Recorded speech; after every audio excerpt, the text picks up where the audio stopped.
Hello friends, welcome back to Minty Lemon. எல்லோரும் எப்படி இருக்கீங்க? ரொம்பவுமே சூப்பராக இருப்பீங்கன்னு நினைக்கிறேன். நானும் ரொம்பவுமே சூப்பராக இருக்கேன். பாருங்கள் இன்றைக்கி கிளைமேட் எப்படி இருக்குதுன்னு. நேற்றுக்கு நைட்டு ஃபுல்லும் மழை கொட்டி தீர்த்துச்சு. இன்றைக்கி நைட்டும் ஃபுல்லும் மழையாக தான் இருக்கும் போல இருக்குது. பார்த்தாலே தெரியும். கொட்டுற மலையில் குளிர் வேறு அதுக்கு மேலே இருக்குது. ஸோ இந்த கொட்டுற மலையில் இந்த குளிருக்கு நல்ல சூடான ஒரு டீ போட்டு சாப்பிட்டு அதோடு நல்ல மொறுன்னு ஒரு பக்கோராவும் சாப்பிட்டா சூப்பராக இருக்கும்ல. ஸோ வாங்க போய் ஒரு சூப்பரான ஆனியன் பக்கோரா எப்படி செய்யணும்னு பார்க்கலாம். நான் ஒரு பெரிய சைஸ் வெங்காயத்தை நல்லா ஸ்லைஸாக கட் பண்ணி வச்சுருக்கிறேன். கட் பண்ணி போட்டுட்டு நீங்கள் வெங்காயத்தை நல்லா அப்படி கையில் நல்லா உதுத்து விடணும். நல்லா உதிரியாக வந்துடணும். அப்போ தான் நீங்கள் அதோட மாவெல்லாம் போட்டு மிக்ஸ் பண்ணுறப்ப நல்லா உதிரியாக வரும். இல்லைன்னு ஒரு மாதிரி செட் ஆயிரும். பாருங்கள், இந்த மாதிரி நல்லா உதுத்து விட்டுக்கோங்க. உதுத்து விட்டுட்டு நல்லா 1 கப் கடலை மாவு சேர்த்துக்கலாம். இது 1/2 கப்பு, நான் 2 கப் சேர்த்துக்கிறேன். 1 கப் கடலை மாவு, ஒரு 1/2 கப்பு அரிசி மாவு சேர்த்துக்கிறேன். 1 கப் கடலை மாவுன்னா 1/2 கப் அரிசி மாவு சேர்த்துக்கோங்க. சேர்த்துட்டு கொஞ்சமாக உப்பு, அதுக்கப்புறம் 1 ஸ்பூன் மிளகாய்த்தூள் அதையும் சேர்த்துக்கலாம். சேர்த்துட்டு இதெல்லாம் நல்லா அப்படியே கையில் ஃபஸ்ட்டு மிக்ஸ் பண்ணி கொடுங்க. நல்லா வெங்காயத்தை நல்லா கையில் அழுத்தி பிழிஞ்சிங்கன்னா அந்த மாவோடு சேர்த்து இந்த மாவெல்லாம் வெங்காயத்தில் நல்லா பிடிக்கும். நல்லா இந்த மாதிரி நல்லா அழுத்தி பிழிஞ்சிட்டு அதுக்கப்புறமா கொஞ்சம் கொஞ்சமாக தண்ணி சேர்த்து பிசைஞ்சிக்கலாம்.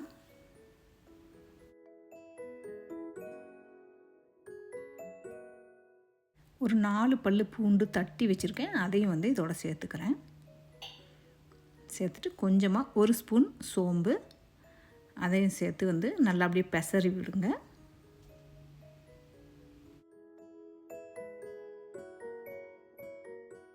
இப்போ கொஞ்சம் கொஞ்சமாக தண்ணி சேர்த்துக்கிட்டு நல்லா மாவை அப்படியே பெசறி விடணும். அப்படியே உருண்டை பிடிக்கிற மாதிரி பிணையக்கூடாது. நல்லா அப்படி பெசறி விட்டு உதுத்து பெசறி விடணும்.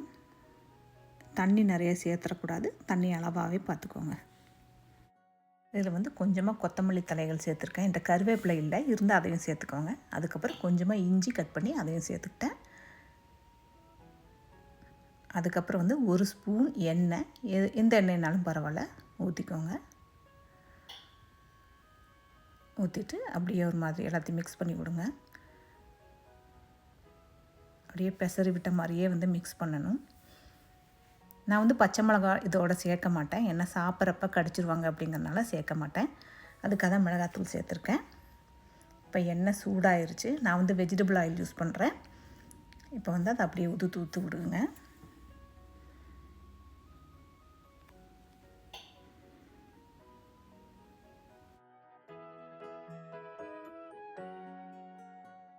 ஓரளவுக்கு வெந்ததுக்கப்புறம் அப்படியே திருப்பி போடுங்க.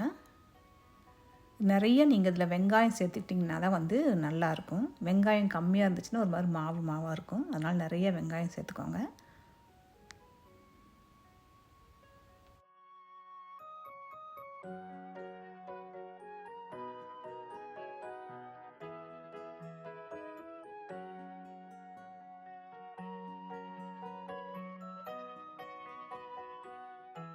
ரெண்டு சைடு திருப்பி போட்டு நல்லா வேக வச்சு நல்லா கோல்டன் ப்ரௌன் வர வரைக்கும் நல்லா வேக வச்சு அப்புறம் அப்படியே எடுத்துட வேண்டியதான். இப்போ நம்ம பக்கோடா ரெடி ஆகிடுச்சு பாருங்கள். நல்லா இந்தளவு நல்லா வேக வச்சிடணும். நல்லா கிறிஸ்பி ஆகிடுச்சு. நல்லா கிறிஸ்பி ஆனதுக்கப்புறம் எடுத்தால் போதும். ஹீட்டு மட்டும் கொஞ்சம் அளவாக வச்சுக்கோங்க, அப்போ கரியாது.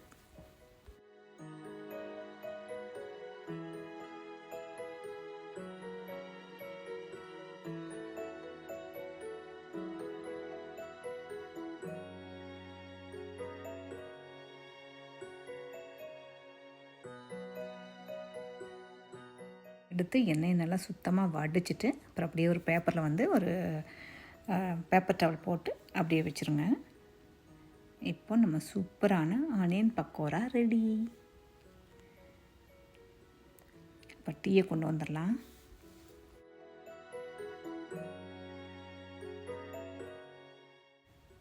கேச்சப். இதோடு வந்து நீங்கள் கொரியண்டர் சட்னி இல்லை மின்ட் சட்னி கூட ரொம்ப சூப்பராக இருக்கும்.